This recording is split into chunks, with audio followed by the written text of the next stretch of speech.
Thanks very much, Alistair. Welcome everybody. Just take a moment to sort out where that microphone should be.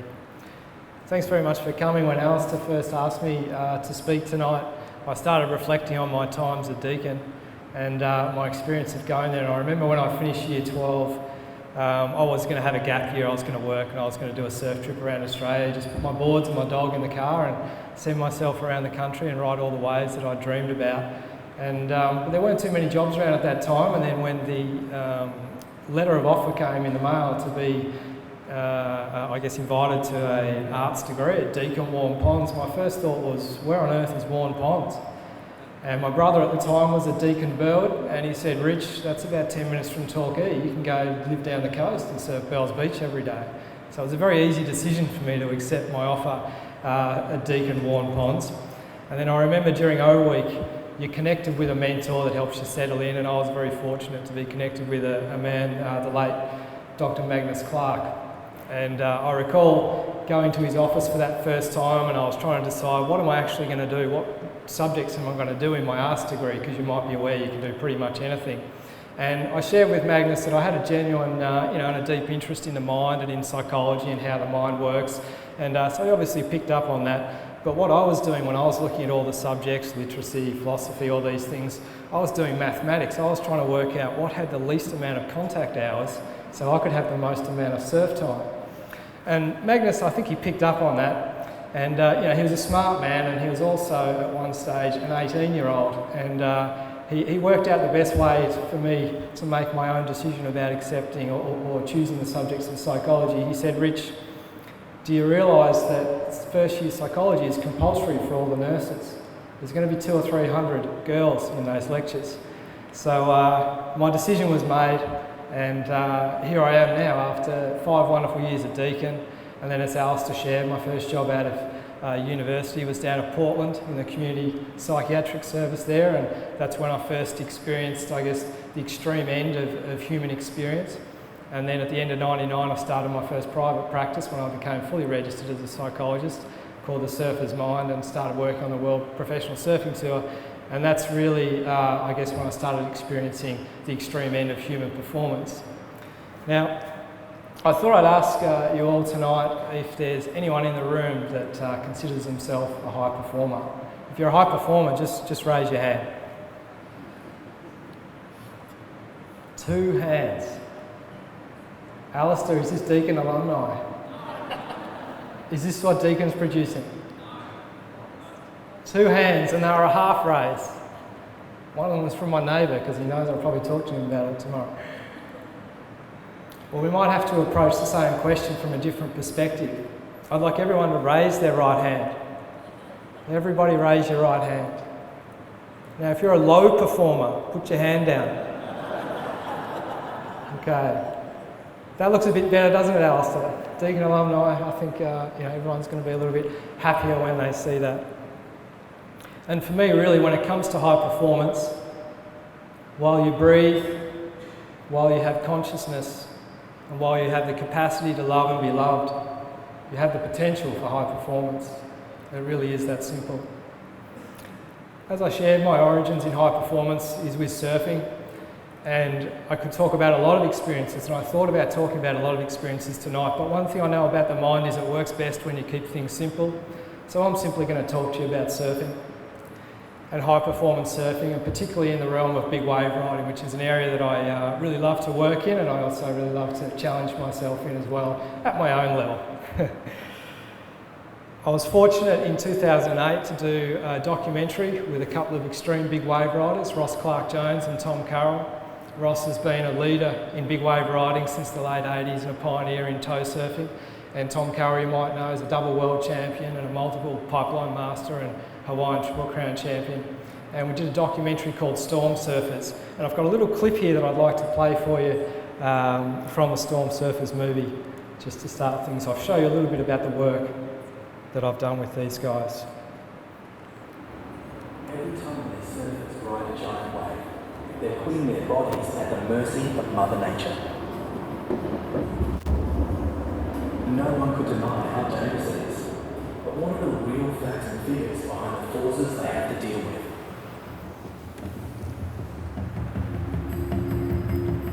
Each cubic metre of seawater in this wave weighs just over 1 tonne. The wave itself stands at 10 metres tall, and the falling lip is 20 metres wide.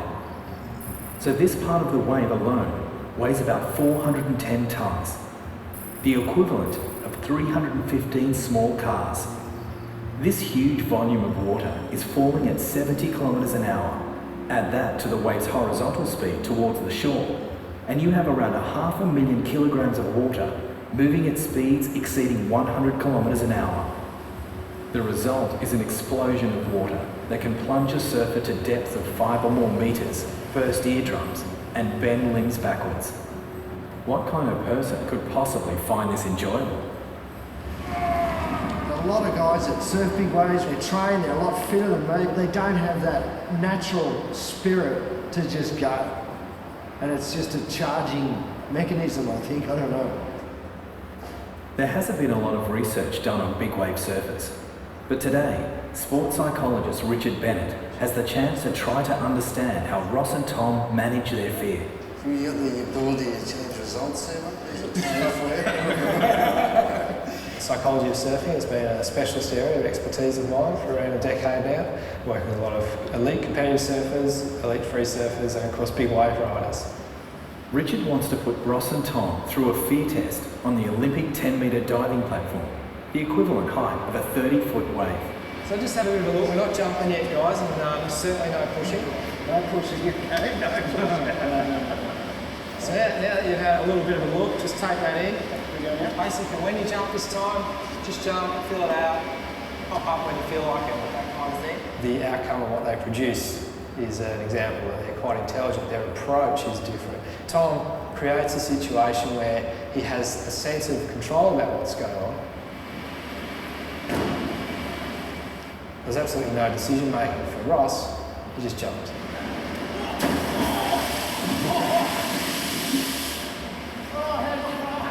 That's his approach to big waves. It wasn't about technique, it was just about getting off that tower and feeling his body going from 0 to 60, 70 kilometres an hour within 30 feet. That was awesome. I would not be an athlete for the Olympics. I mean, you could make the observation that he's almost going that quick so he doesn't have to think about it. You know, because if you're thinking a bit too much about it, that's when you'll feel fear. That's when your focus is out of the moment. So Ross's approach means that he kind of throws himself into the situation where he has to depend on his intuition, whereas Tom creates the situation where he composes himself. So there's very high ability to create a comfort in the uncomfortable, a space of serenity when it's absolute intensity. What do you guys notice about Ross and Tom? Something I noticed, and what I decided to call these two guys is the Joker and the Jedi, because you might have seen their approach to create that comfort in the uncomfortable is really quite different, and there's a lot of diversity amongst high performers. And I call Ross the Joker because he has such a playful approach to it, and in a lot of ways that lightens the mind and that lightens his approach. And as you saw, him throwing himself into situations means that he's got no time to think, so his intuition has to kick in for him to be successful. Whereas Tom's the real Jedi master, he's very mindful about his approach. So he's taking his time to actually cultivate a mental state where he can consciously access his intuition and therefore operate at his highest level and be as successful as possible in that situation. So even though there's a lot of diversity amongst high performers and a lot of diversity amongst all of us, the most important thing is that you discover the process or you discover the approach that really works for you. In terms of mental skills that are across the board for high performers, I think you could really nail it down to that one core skill that Ross and Tom demonstrated there, which was the ability to create comfort in the uncomfortable. And when you're able to master that ability, it doesn't really matter what situation you're going to face, it doesn't really matter what situation you might enter, whether it's in surfing or football or any kind of sporting or other domain of life. When you've mastered that mental skill to create that comfort in the uncomfortable, you know you're going to be ready, at least from a mental perspective. The other way that I think about that skill is that essentially it's quite in line with personal best, isn't it? Because your comfort zone is that zone where you've been before, and your personal best is your highest level of performance. It's a place where you've been before. But when you're talking about personal best, by definition, that's going outside of your comfort zone. That's going to a new space or a new level of performance. And I find it quite a funny paradox with all the athletes and other people that I've worked with, that they can have such fear and anxiety about going somewhere that they're just so keen and so driven and determined to get to, that when it's time to actually take a step into the unknown, to step into that uncomfortable space and reach a high level of performance, that if mentally they haven't really got that skill of creating the comfort in that uncomfortable experience, then they're not going to actually take that step, and it's not going to be until they're ready mentally to actually take the step into personal best territory. Something else that's very important for Tom and Ross and their ability to literally put themselves at risk, put their lives at risk in the ocean, is their deep connection with the ocean. And something that I've learned from surfing, even before I worked on the surf tour, this is something that I've really loved since the first day I entered the ocean, is that it's such a beautiful dynamic energy and it's a force of nature. And when you develop a relationship with something like that and a connection with something like that, you can actually, it's a really wonderful platform to start discovering your own true nature as well. So something that Ross and Tom obviously share, and all surfers share, is that connection with the ocean. But we can share that in a whole range of areas of our life as well. Another element that they share is the human connection. And you might be aware that Hawaiian, surfing is the sport of kings. It's originated in the Polynesian areas, and the Hawaiians were the first people to gift surfing to the wider world. And this is a statue of Duka Hanamoku. He was a 5-time Olympian, and one of those rare Olympians that actually did a couple of disciplines. He did 4 Olympics as a swimmer and 1 as a water polo player. And he shared surfing with the world, and he did so in the spirit of aloha. Aloha means love, and when you look a little deeper, there's a number of other elements that come into the meaning of aloha. The Aloha Spirit is really about having your mind and your heart in harmony. It's about the thoughts and beliefs in your mind being in harmony with the love and truth in your heart. And from the Hawaiian language, aloha can actually be looked at as an acronym. So you've got akahai for tenderness, lokahi for harmony, olu olu for kindness, ha'aha'a for humility, and ahanui for patience. And something that's really struck me when I first discovered the true depths and the true meanings of the Aloha Spirit, which was when I first went to Hawaii in the year 2000, was that these qualities are really quite graceful, and you could even say they're quite feminine. And to balance out something as massive and as raw and as powerful as the ocean, these are the kind of qualities that are actually quite helpful. And in some of the most extreme big wave situations that athletes find themselves in, having that humility to not go that wave, to get yourself out of the danger zone rather than take it on because I'm the man, is actually something that's going to allow you to ride another wave another day. You know, having that intention of harmony with the ocean rather than feeling like you're going to dominate this and be in control of this is actually how you're going to find the pure energy source of that wave. It's very similar to a dance partner, really. And then what you can see is that these values, these are like yamas in niyamas in yoga, or they're like the Eightfold Path in Buddhism.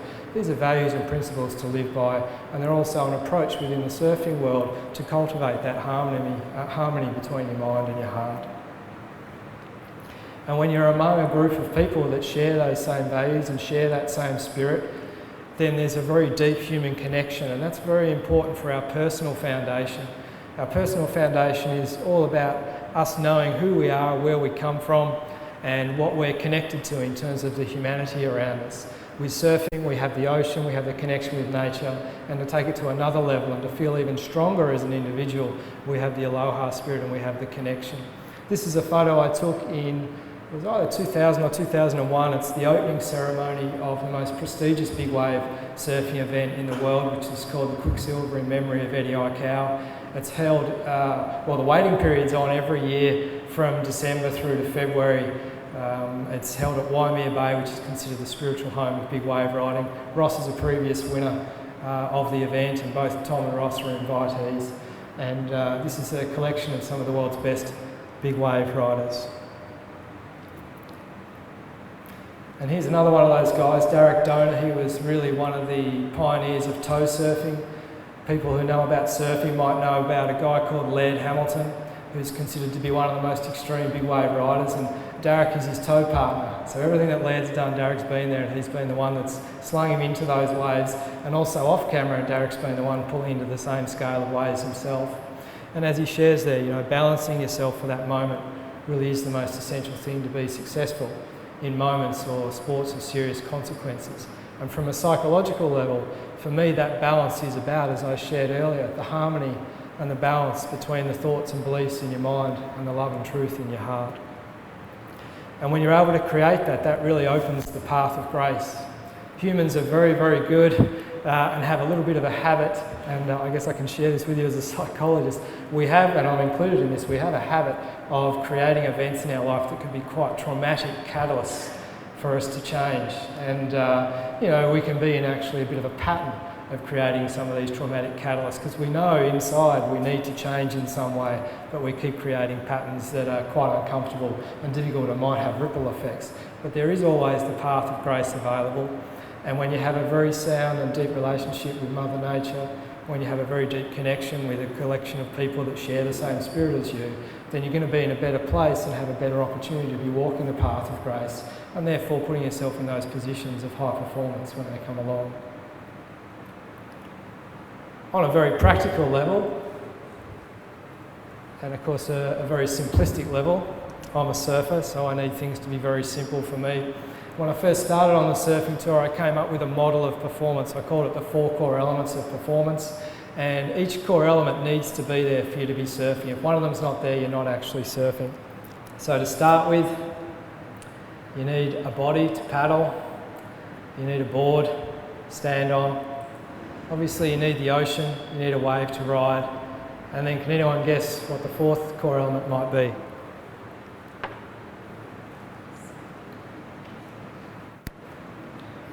I see someone pointing. Yes, I saw someone pointing to their mind, that's right. You need your mind. Your mind is what harmonises body, equipment, ocean. It's what pulls it all together. And your mind is so important to actually produce the performance, to have that harmony of body and board operating together on the wave, to produce the performance. And as the arrow shows, your mind is also what receives that immediate feedback in the moment. And your mind is what is in command of those intuitive adjustments that you might need to make to stay in harmony with the wave and to actually be riding at your highest level.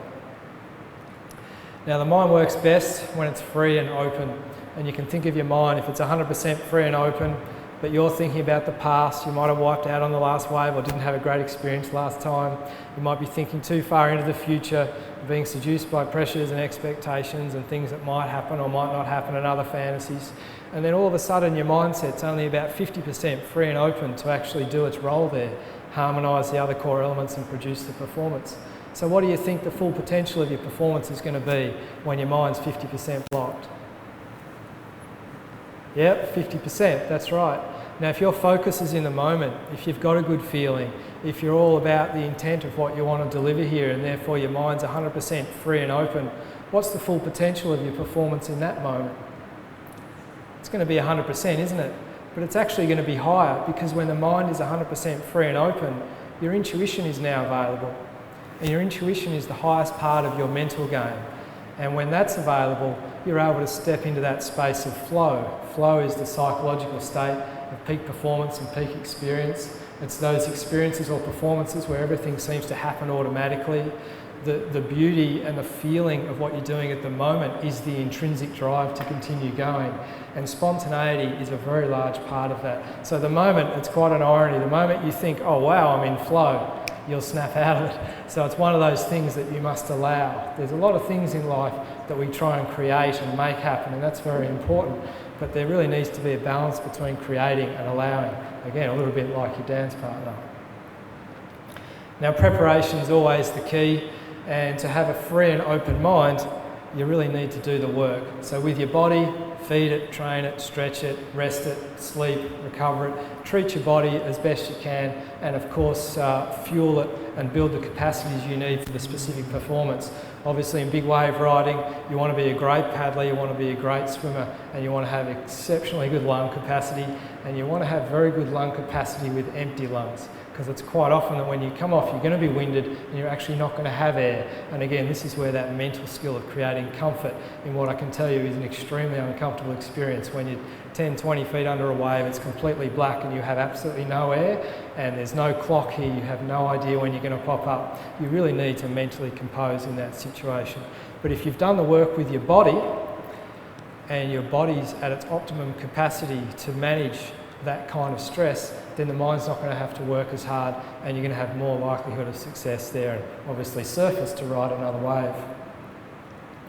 The body's also brilliant. You know, in my observation of high performance, the body has its own intelligence, and I think that's how we can feel like we're performing automatically when we're in a flow state.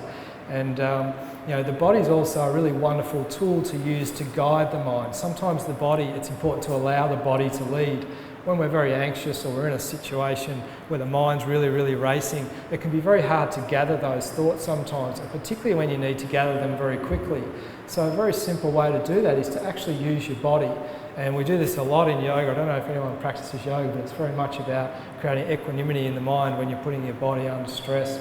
And to create an ideal focus or an ideal feeling, your body houses emotions, and the way your posture is actually going to govern the way you feel. So if someone's very dull in terms of their level of alertness, or someone's feeling very anxious, even the most simple standing asana in yoga called Tadasana, the mountain pose, is going to be helpful. That's just where the feet are flattened off on the earth, your ankles are squared off on the earth. You lock the knees so you engage your quads. You tilt your tailbone just a little so your pelvis is nice and still and square. Your spine can grow straight out of there, right through the back of your head. Roll your shoulders back and down, engage your core, and you look straight ahead on the horizontal. You don't have to look up, you're certainly not looking down. And if you've got this posture, it doesn't house the emotion of anxiety. It's actually quite a confident posture, and it helps cultivate that equanimity in your mind and help your mind settle. And once your mind starts to slow down, we can very quickly pick it up and start using it how we'd like. The other thing is, if you're a little bit dull, yogis use a lot of inversions to actually create a little bit more mental energy. We get the blood rushing to our head. But Tadasana will do that itself, and you could even try it in your seat now. You could do it from the waist up. Anyway, if you wanted to just move your tailbone back into the corner of the seat. I'm not observing anyone being dull or bored, by the way. I just thought you might like to experience Tadasana or the experience of the altering of your mind just by altering your body. So you have the main thing is you're wanting to have your hips nice and square and flush on the seat. You want to engage your core, and that's not a strong flex, that's just a gentle engagement so that you know that your lower spine's well supported. You want to breathe your chest forward, so you're not pushing it out, it's just like you've inhaled your breath, and roll your shoulders back and down. Great way to do that is to turn the palms out and then just bring just the hands back. And look at the horizontal and notice what change that might actually create in your mindset. And now when I'm working with surfers on the pro surfing tour, or when I'm working with big wave riders and they're trying to create composure after an incredibly terrible wipeout, or they're chasing a 9-point ride to beat Kelly Slater or Mick Fanning or Steph Gilmore or someone like that, when they're all nervous, they can be sitting on their board and using their body to actually guide the kind of focus and the kind of feeling that when that wave comes, gives them the best opportunity to get the scoring right they want, or gives them the best opportunity to feel confident when the next big set comes to ride that big wave. Equipment's massive in surfing, and across all the sports I've ever worked with, it's such an important part. And big wave riders, the general rule is when it's paddling surfing, the bigger the wave, the bigger the board you're going to use. And the big wave riders will try all their boards, all the different lengths in smaller waves, so they can really feel it out and they can feel like that this board is an extension of their body. And ideally, when you feel like your board is just part of your body, it's like a magic carpet, then when you look at that diagram, the mind's job is to harmonise body and board. But if you've already done that practice of harmonising and knowing which board's going to work best in which conditions, then again the mind's going to be a little bit more free because it doesn't need to do that job. You've got that natural connection because you've spent your time with your equipment. Your equipment in essence becomes an extension of yourself. And then of course we have the ocean. The ocean is the great unknown. The great unknown is often the source of fears. What's going to happen? Am I going to wipe out? Am I going to be able to manage these wipeouts? But for me and for big wave riders in particular, the ocean is just full of abundant opportunity. opportunity for the ride of your life, like Tom Carroll here on just a fantastic tube ride at the pipeline. But of course there's a possibility for the pounding of your life. And in big wave riding and in all surfing, it's important to be aware that there's two rides. There's one above the water and there's one below the water. And to be a high performer and to actually charge big waves, you've got to master both. And in fact, you've got to love both. And all the big wave riders that I've worked with, they actually really love the tumble, they love the wipeout, they actually enjoy that experience. And I've often thought when I'm watching something like the Australian Open tennis, you can imagine if every time a tennis player did a fault, they were in an instant picked up, put on a roller coaster, thrown into about 50 different donuts, drenched, saturated, and then all of a sudden put back on the court, ready to play the next point. I think you'd actually see a lot more double faults in tennis. I'd probably pick it up and be out there doing plenty of double faults myself, because it's an incredible experience to actually be tumbled by the ocean and to be taken by the ocean. And as the Aloha Spirit says, to have the humility to allow yourself to be taken is actually really quite powerful, and it comes from a very deep space. You really got to want to be there to allow yourself to go with it. But ironically, going with it is the way you're going to survive it. So part of the process of mastering that ride under the water is to literally go underwater. You want to start to learn the secrets of the ocean. You want to learn how it all fits together. Here we've got a beautiful reef, we've got an ocean swell, and you can just see from underwater in the back of the wave how when the reef and the ocean swell come together, the wave starts to break and create this beautiful barrel. It's always important to meet the locals. This is one of the locals I met while I was free diving off a reef when I was living in Sydney, out off Mona Vale. And actually on the weekend when I was free diving out off Jarosite Reef in Point Addis Marine National Park, we saw about a dozen Port Jackson sharks and another couple of these stingrays as well. So when you become familiar and you meet some of the locals, and with humility and respect you actually step into their space and just share their space, they're not something that you're now scared of. They're something that you recognise as part of that space, and if there's a real concern about it, then you'll plan about it. And then the more you look at the ocean from underwater, the more you see the real art and the beauty of Mother Nature and Mother Ocean, and you actually start to really fall in love with it. I know I certainly have. And you start to develop this very deep and intimate relationship with Mother Nature. It's such a massive force, and it's something that is so far beyond you. But it's something that every time you go there, you learn something new, and you get a little bit deeper, and you get a little bit more understanding. And there's something I wanted to share with you, which I left in my bag, so I'll just get it. This is Jerry Lopez. Jerry Lopez is known as Mr. Pipeline. You can see by this image just how calm and how silky smooth Jerry is at the pipeline. The pipe is regarded as one of the most challenging and the most dangerous waves on the planet. Unfortunately, a couple of people die there every year. And Jerry was one of the pioneers of pipeline in the 70s. He was also a pioneer of the surfboards that are shaped, that are specially designed for the pipe, and he's still shaping those boards. And in 2001, it was the 30th anniversary of the Pipeline Masters, and I was in Hawaii working with some surfers, and I was invited along to the 30th anniversary dinner. And Jerry Lopez was there, and I had the good fortune of meeting him and listening to the speech that he gave about his relationship with the pipeline, about his favourite wave. And what I have in my bag and what I have in front of me now is a transcript of that speech. And I think when you're getting very deep in terms of your relationship with something, or you have a really big life decision to make, or there's a big challenge before you that you know in your heart you want to take on, but you're not really sure how, sometimes it's a good idea to actually bypass the mind and use the ears as they are connected directly to your heart. So I'd like to give you guys a little bit of experience of that. When I'm reading Jerry's speech, I'd like you all to close your eyes, and if you'd like to put a hand on your heart and listen from that level as I share Jerry's, what I think is a really wonderful poetic description. Photographers and spectators all love it. It's right there, up close and personal. You can be ringside and feel the ground shake, but still be safe on the beach. Pipeline is a display of nature that to me is so sensational. The experience of it is almost religious. Pictures of the pipeline are some of the most powerful, electrifying images to ever come out of surfing. I'm sure everyone here has had or has a picture of pipeline on their walls. It got its reputation because it's heavy. You can easily find yourself in a situation where you think you're going to die. Most times you don't, but sometimes it's so scary you die a little. This is the pipeline. If it doesn't scare you away, it will lure you back. And every time you come back, it's with new awareness and new appreciation of the place. Before you know it, you find yourself having a full-blown affair. Soon that turns into a deep and meaningful relationship, and you kind of have to ask yourself, what's happening here? I'm surfing this spot, but I feel like I'm married to it.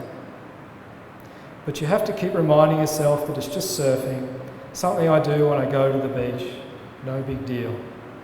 But how come thoughts of a pipeline wave, seen or written or sometimes just felt, are so vivid and so real? How come there's nothing else I do or place that I go, nothing that feels so intense, so right? It's kind of what the pipeline is all about. It goes way beyond a mere surf spot. It's a state of mind. And then, if you're true and dedicated, it actually becomes a state of grace.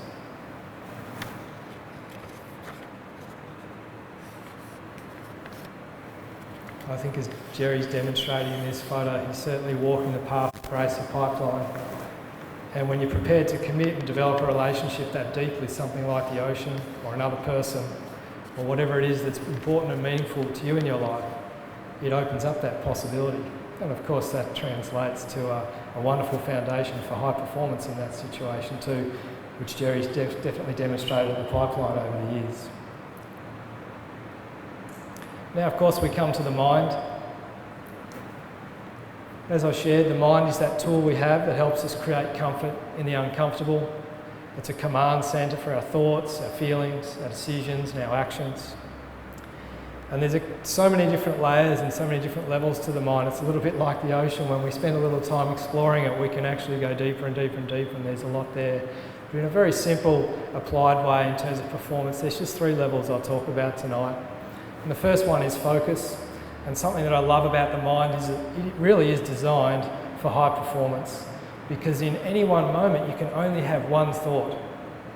In any one moment you can only have one feeling or emotion. And thankfully we're in full command of our thoughts and our feelings. We're in full command of our focus. So we can choose what it is we want to think in a moment. We can choose how we want to feel in a moment. That's super important when we have moments of challenge come up in our high performance settings. Another layer that I'd like to share is, the mind works on associations. We associate things. When you think of your father or your mother, a whole range of feelings and emotions and memories come through because they're all stored there.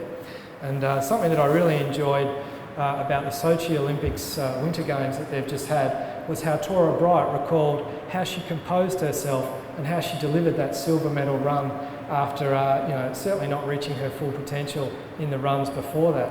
And she just talked about standing at the top of the half pipe, looking towards the sky and seeing the moon, and just really allowing the beauty of the sky and the moon to just come over her.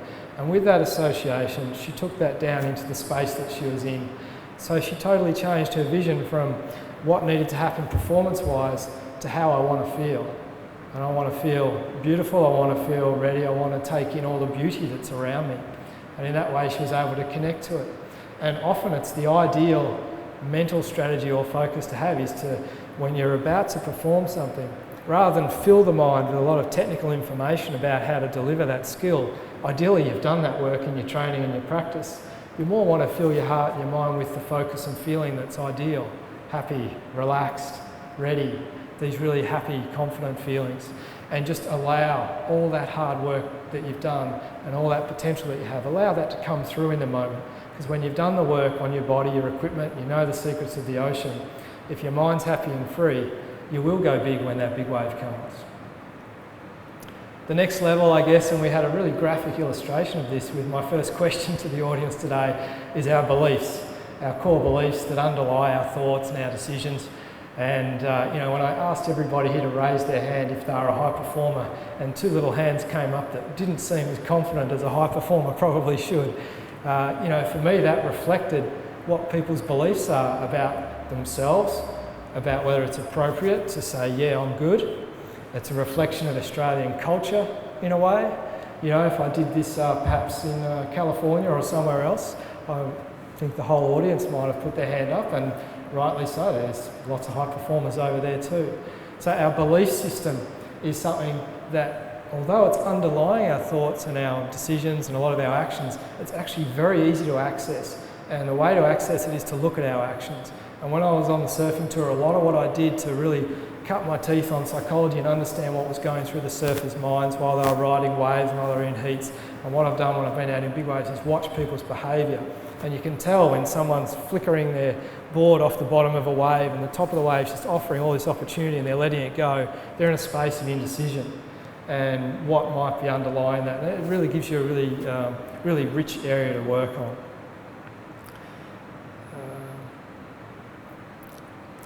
Whoops. So there's a lot of layers to the mind, and it can often feel like there's a battle or a war going on. One of the famous yogic scriptures, the Bhagavad Gita, talks about a war that Arjuna is having in his mind to try and cultivate a relationship with his soul, or reach samadhi. And the Buddhists talk about the monkey mind and how difficult and uncomfortable it is with an unsettled and untrained mind. But personally, I like to think of the mind, or I like to think of another animal you might have just saw. When I think of the mind, I think of a Labrador, because I think the mind is absolutely beautiful.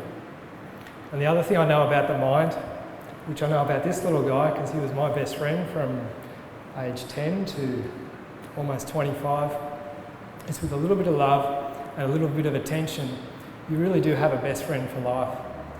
And we spend so much time on our body, we spend so much time on the things that are outside us and around us when we're trying to achieve something really important in our life. And I can't underestimate the value of doing that, or can't understate, the value of putting that work in. But at the same time, to really build yourself and to really fulfill your full potential, you want to give at least as much time and energy to how you train your mind. This guy was a pretty troublesome little character. If there's any of my old lecturers in the audience, this is the guy that did eat my assignments the night before they were due. So there is a little bit of truth in that. As I shared, you really want to view your mind as a best friend. And you, just like Jerry in the ocean and the pipeline, you want to view your mind as something you can develop a relationship with, something you can understand, because you'll discover things about your mind that take you to new places, that strengthen your resolve, that strengthen your ability to step into the unknown, to create comfort in the uncomfortable. And it just continues to open up new world after new world after new world for you. Whatever's going on in your inner world, the depth you can go there, you'll be able to double that in terms of the depth you go in your outer world. This guy was also a pretty good mentor for me as well. And I'm still striving to listen as well as he used to listen, and somehow guide me to come up with my own answers and solutions. There's a few elements that a few things he used to do that I initially took into my psychology practice, but very quickly realised wasn't quite appropriate. And things like self-grooming and bodily functions to create a bit of humour. I realised fairly quickly that wasn't the ideal thing to do. And also some of those more intense moments with my clients, snuggling up on their shoulder or licking them on the face, also wasn't the most appropriate thing to do. But for me, that just really illustrates the importance of experiential learning. There's lots of masters out there, there's lots of high performers out there, and your role is to listen, learn, take in what really resonates, and then test it. You want to shake that cage. You want to really test those learnings and discover how it fits for you, how it works for you, and how whatever approach, like the different approach of Ross and Tom, is going to really fulfill your potential and enable you to be a high performer in whatever domain it is in life that you're looking to be a high performer in. The starting point for me to create a free and open mind, it's all about perspective, getting the big picture right.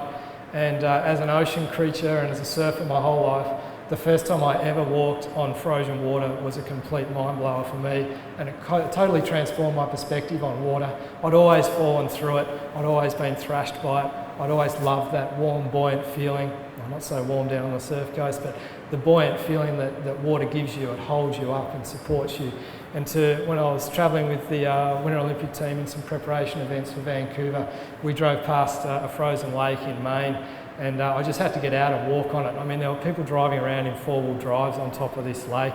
There was guys that put huts on top of it and built fires inside the huts and made a hole in the ice, and they were fishing, pulling fish out, little kids ice skating, and it was a complete blowout for me. But what happens is when you shift your perspective, a whole new world opens.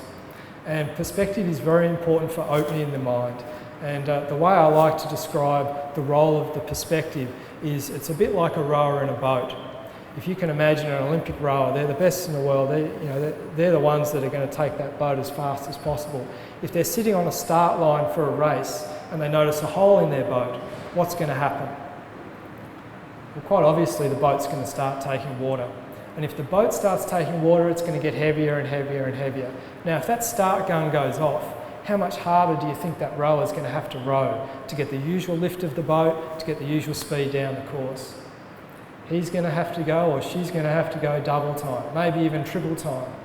And if they do nothing about that hole in the boat, what do you think is eventually going to happen? Yeah, one of two things. They'll either fatigue and won't even make it to the end because they'll completely burn out because they're going double, triple time, or yes, the boat will sink. Either way, they're sunk in terms of their performance. So the obvious solution is repair the hole, isn't it? Now for me, the boat is your perspective, and the rower in the boat is your mindset or your mental processes in the moment.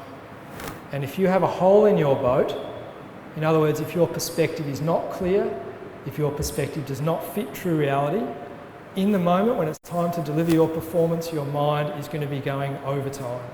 And as I shared with you before, a free and open mind is what works best and allows your intuition to be available. But if your mind is working overtime, you've now shut off your intuition, and you're also creating a very rapid state of fatigue. So what you want is a sleek, streamlined boat, no holes, so rough waters or smooth, it's going to hold the mind up. It's going to ensure that the mind is buoyant, and it's going to ensure that the mind can operate at its highest level of efficiency. Some classic holes in the boat that I've encountered with athletes and with the performers in a whole range of situations. First one's expectation.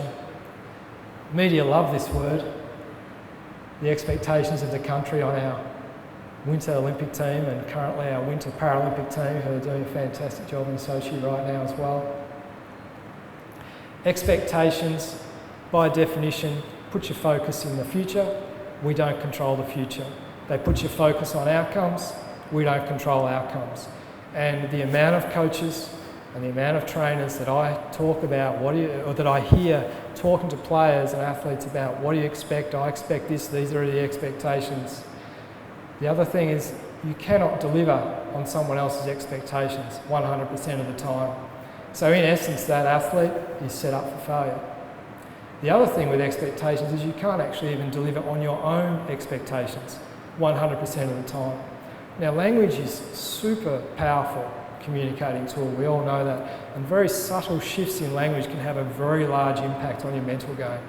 And if someone's expecting an athlete to do something, it can also be quite a great source of pressure. And again, if you've got pressure in your mind, it's now getting shut off. It can't harmonise the other elements of your performance. Whereas if you have a perspective that is clear and reality-based, these expectations are not reality-based, such as an intention. You can still intend to achieve an outcome, such as I intend to win a gold medal at the Sochi Paralympics. I intend to ride the biggest wave I can today. Or you can also have, ideally, your intentions on, I intend to give my best. I intend to do my best, give my best effort today. You can deliver on your intentions 100% of the time. Nothing's a given, nothing's a certainty. That might not mean that you will achieve that outcome, but mentally it will certainly give you the best opportunity to achieve, or indeed even overachieve, that outcome. The other thing about intentions is that by default an intention comes from the moment. When you intend to do something, it comes from the now. So your focus is in the moment, which is the ideal place for your focus to be when it comes to high performance. One of my favourite musicians of all time and an absolute poet, and I think he shares a really wonderful perspective on love and power here with his poetic quote. Jimi Hendrix was the first musician to actually build his own studio. In 1968, him and a business partner went and bought an old nightclub in Greenwich Village in New York City, and they created Electric Ladyland Studios. But it wasn't just your standard music engineering box to pump out records. It's been called a psychedelic lair. Jimmy created this space where the walls were curved, he had groovy coloured lights, he had sci-fi erotica murals all over the walls, and it was all to aid the creative flow. Because for Jimmy, his intent was about the music, not the money. His intent was about the art of what he was doing, not the awards that might be bestowed. It was about the fun, not the fame. His intent was very pure about his performance as a musician. Another element of intentions is that they're really just nice thoughts in our head unless we act on them. You know, to help this little guy who might be a refugee or might be in need of someone's help, we can think what we might want to do, we can have good intentions, but to actually have an impact, we need to act on those. And our actions are how we actually engage with true reality, how we live and breathe and experience and perform in this world. So actions are very, very important. Can anyone guess who this little guy might be? The room is full of low talkers tonight, as they say in Seinfeld. Any guesses, or did someone guess and I missed it? Yes, the man in the front row. From little things, big things grow.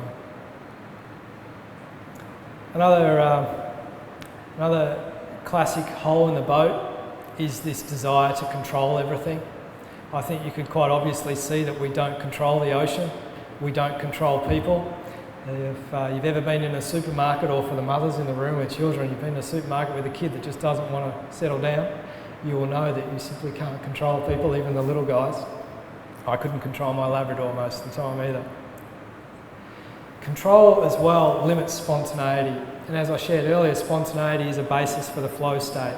We need to allow spontaneity to be part of what we're doing when it's about performance. When we shift our mindset from trying to control everything and have it go a certain way to with the intent to create performance, step by step, moment by moment, we're now actually in a space and have a perspective that fits true reality. You know, every performance is something that happens moment by moment. It's not something that's governed or known. And I think that's one of the most wonderful things about sport. It's certainly one of the most wonderful things about life really, is that we don't know what's going to happen. And that's why when I take off on a wave, I just have such an intense feeling of anticipation and thrill, because I just don't know what's going to happen. I can't control what's going to happen, but I can create best opportunity for high performance here. I can create best opportunity for the ride of my life. And being creative is really a cornerstone of our ability to go beyond our comfort zone. You know, to go to the next level, we actually have to look at our body differently. We have to look at our equipment differently. We have to look at the opportunities in the ocean in a different and creative way, so that we can actually come up with new ways, as the surfers have done. Kelly Slater's a classic example. He's explored areas of the waves that no one's ever been to before, because he looked at it differently. He's introduced and ridden equipment that no one had ever ridden before, that's actually functional in those positions, in those ways, because he was being very creative about what he could do with the core elements of his surfing. So creativity is something that fits true reality, and it opens up the mind. You know, I love creating. I don't know about you, but being creative, that's the time when people are really in flow and they're really in that space of high performance. And it's a bit like the story of the wave. The story of the wave is like the story of our life. You know, everything's actually a co-creation. This talk tonight is not just what I'm delivering, it's what you're hearing as well. You know, and when you think about the story of a wave, this is the pipeline. One day a volcano exploded thousands of years ago. It sent lava into the ocean that created the pipeline reef. The ocean groomed that reef into the perfect shape over thousands of years. And then the sun shone, it heated the air, the wind blew, it blew across the ocean, that created a swell.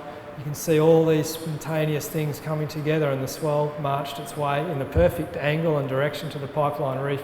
Could have gone anywhere in the Pacific, but it focused on the pipe.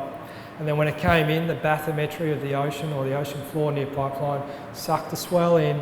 The wind was offshore for this particular photo, so it grew in the swell. And in this particular moment, we have this particular wave. And incredibly, there's no one on it, which is an unbelievable thing to see out of the pipeline. You can see that everything we have is a co-creation. And when you allow that to be part of what you're trying to achieve with your high performance rather than controlling it and making it your way, then you'll actually achieve higher levels of performance. And it's very similar to perfection. This is the last, perspective that I think is a really big hole in the boat that I'll share with you this evening. You know, there's a lot of value in perfectionism and that perfectionist approach. The perfectionist will have a very clear target that they're trying to hit. They'll usually have a very high attention to detail, and they'll also usually have a very high level of drive and determination to achieve that. But there's a double-edged sword with perfection, and that is when something has to be perfect, when it has to be a certain way, quite often that person has the blinkers on. So opportunities that might come in that could actually elevate the level of that performance are blocked out. The other thing with the perfectionist approach is they tend to like and need ideal conditions to deliver the perfect performance. Now, as we saw in Sochi with the Winter Olympic guys and the Paralympians that are having a go now, the snow conditions just are not ideal.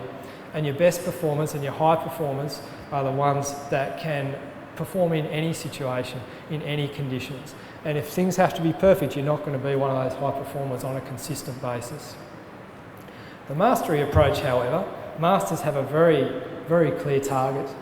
They have a very high attention to detail. They have a very high level of drive and determination. So they have all the values of perfectionism. But the master is aware and open enough to take in opportunities that might actually spontaneously raise the level of their performance. And riding a wave is classic. You can be flying down the line thinking you're about to do a great big turn, and all of a sudden the reef hits a shallower section, the wave starts to barrel and you just jam the stall. You never thought you were going to do that, but the opportunity came up and now you're just in a big barrel. So the master will respond intuitively to what's happening. They're much more open. Mastery is a lot more efficient use of your mental energy. You know, when I think of a martial artist who has 100 skills in their skill set and their opponent comes in, the perfectionist might think the perfect fight is to throw all 100 skills at them and totally decimate, and that was the perfect fight. The master will observe their opponent and think, I just need these 3 skills, and they disarm their opponent, and they're a lot more fresh and a lot more ready for the next bout, and they're going to be a lot more successful, I'd say, particularly if they're against the fatigued perfectionists who just threw everything at the first bout. Perfection's a continuous process, and from birth to death we're always learning, so again that fits true reality. And even if you'd like to read each column, I don't know about you, but I feel a lot more free in my mind when I think about having an intention to create mastery rather than when I think about expecting to control perfection. And again, maybe thinking about that mother or father in the supermarket, or parents in general.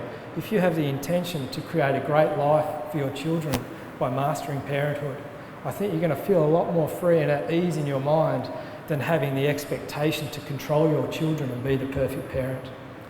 So let's go to the mindset of the big wave rider.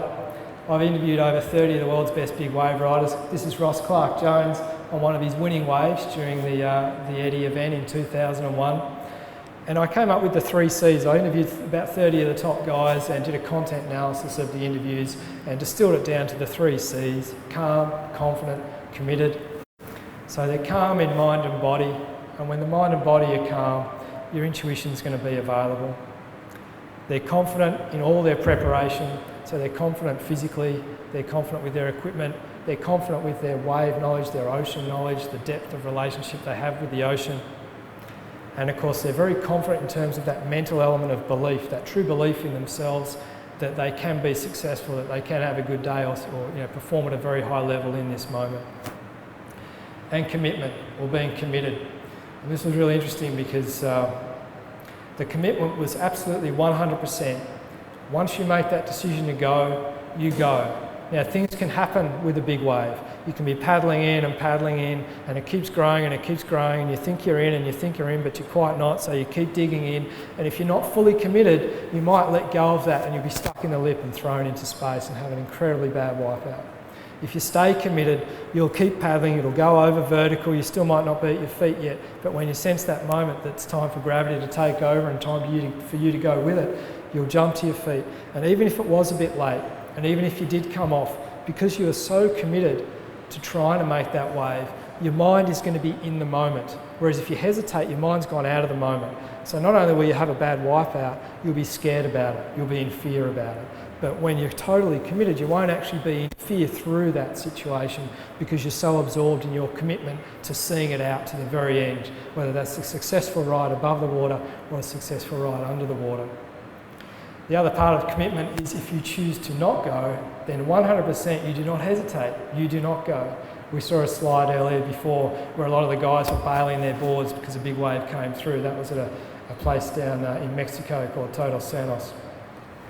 And being in the way of a big wave or being in the way of some of these dramas that can happen in life, if we make the decision to not go, well, commit to that decision. Get out of there and go the path that you're choosing as the ultimate.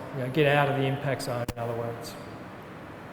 And for me, really, the basis, as I talked about earlier with your preparation, a total commitment in your preparation really is going to be the basis for total commitment in the moment. And with all the work I've done with Olympic, Paralympic athletes and the surfing world and other performers, they train like they compete, or they train to the level and beyond the level sometimes, particularly mentally. We put them through a lot of things that might go beyond the level that they might experience in the ocean, so that when they're in that situation, they have that confidence and they know that they will commit because they've committed to that in their training.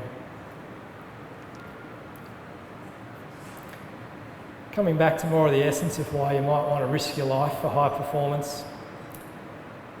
The guy in the orange there is Clyde Aikau. He's the brother of Eddie Aikau, who that big wave memorial competition is in honour of at Waimea Bay. And this is Clyde in the orange singlet there, and one of his good buddies, a guy called Titus Kinamaka in the blue. And I think this was 09, so it's about 5 years ago, and Clyde was about 55 then. And I know that he's still out at the bay surfing 20 foot plus in his 60s. Titus is not too far behind him in age. And I think not only when your heart and soul is in what you're doing, when your real love of what you're doing is part of your performance, it really is a basis for your longevity.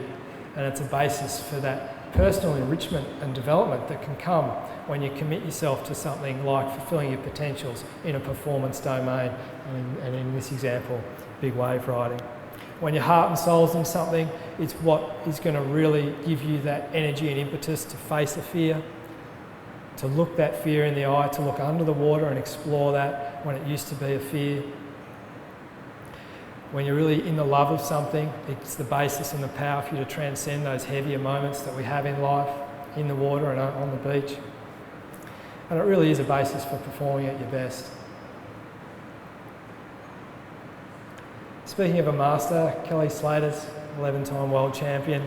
He's also won the Eddie, so he's very accomplished in big waves as well. And I think Kelly really nailed it with this quote. There's things that you can do as a person to make things better, but you can't really change until you accept responsibility. And for me, when I think about the word responsibility, it's such a beautiful word, because when you accept responsibility, you are given the ability to respond. You are given the ability to change, to evolve, to reach higher levels of performance. You're given the ability to step into the unknown. You're given the ability to step into that uncomfortable space. And when you take full responsibility for the preparation of that, you'll also have the ability to mentally create comfort in that uncomfortable zone and ideally reach another level of personal best. Another really important element of taking responsibility and stepping into that unknown is the willingness, and you've just really got to want it. So as you can see with the model here, it's something that you can apply in any domain of life. As I shared with you at the start, I just wanted to talk about surfing and some of the principles and learnings and understandings I have from surfing and working with big wave riders and in that realm. And it's very seamless, and I've been able to apply this model in a very seamless way to other sports. I've used this model with weightlifters, I've used this model with footballers, I've used this model with individual performers, team performers, I've used this model with rock bands, with ballet dancers. It's across the board. I've used this model with surgeons and people in the healthcare industry, and I've actually used this model with teachers and people in education as well. And really all you need to be asking yourself is, well, what's my aloha? What's my spirit? What are my values and principles in life that are really going to consolidate my personal foundation? who's my ohana or my family? And who am I going to be connected with? What's the nature I'm going to be connected with? What's the humanity I'm going to connect myself with? What do I need to do in terms of my preparation with my body, my equipment? What level of relationship am I going to choose to develop with the stage I want to perform in? Whether that's another sporting stage, whether it's the business stage, or it might be the market that you're trying to service as a professional, or of course it might be your family home. And what level and intimacy are you going to go to with your relationship with that stage? And then of course your mind. What's the ideal perspective? What's a clear perspective that fits true reality? You know, what's the ideal focus? What associations, or how am I going to play with my mind in a way that enables me to feel comfortable in the uncomfortable spaces? And of course, putting your full heart and soul in it is really going to be the basis of how you achieve your levels of high performance as well. Well, what I was going to finish on was, pay a little tribute to my old mate. You know, one of the most important things here, you can see the little Buddha Labs having a rest, and we were just talking about it, I think, with some of those questions, is it really is so important to give back to your body and mind that give us so much each day, and particularly our mind, because the body, it's very easy to see fatigue. Your muscles get sore, you get lactic acid, you have these experiences. When you're going through your day-to-day life, or you're attempting to perform at a high level and achieve something very high, the mental stress that can accumulate in such a subtle way can build up, and over time can be have quite a significant impact on your ability to have a free and open mind, and on your ability to create comfort in the uncomfortable. So it's very important that on a daily basis, high performers, and all of us really, are practicing something that gives back to body and mind each day. And it might be meditation, yoga, it might be reading a book, it might be whatever works for you is the most important thing. Now, what I wanted to share with you tonight is all the quotes that have been in my talk are from my book.